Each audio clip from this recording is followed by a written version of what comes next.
আজ সকালবেলা অনেক দিন পর একটু ওটস, কলা আরও অনেক কিছু দিয়ে একটু স্মুদি বানিয়েছিলাম। আর এই স্মুদিটা না খেতে বেশ দারুণ লাগে। আমি না ভাত, ডাল, তরকারির থেকেও এরকম কালারফুল, ইয়াম্মি, টেস্টি খাবার বানাতে বেশি ইন্টারেস্ট পাই। তাই আজকে ব্রেকফাস্টে বানিয়েছিলাম প্যানকেকটা আর ওপর থেকে গার্নিশ করেছিলাম ব্যানানা অ্যান্ড ব্লুবেরি।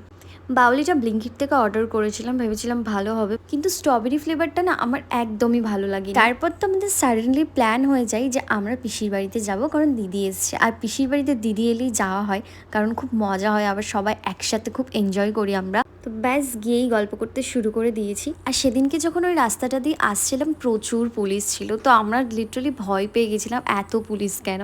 তো তারপরে ওখান থেকেই জানতে পারলাম একটা বাচ্চা ছেলেকে নাকি আম পাড়ার জন্য মেরে ফেলা হয়েছে। তো যাই হোক, সেইটাই আর কি গল্প করছিলাম এতক্ষণ ধরে। আর এদিকে আমরা রেডি হয়ে দাদার জন্য ওয়েট করছিলাম। এদিকে ঝড় বৃষ্টিও চলে এলো, কারণ আমাদের আজকে যাওয়ার ছিল হাবড়াতে।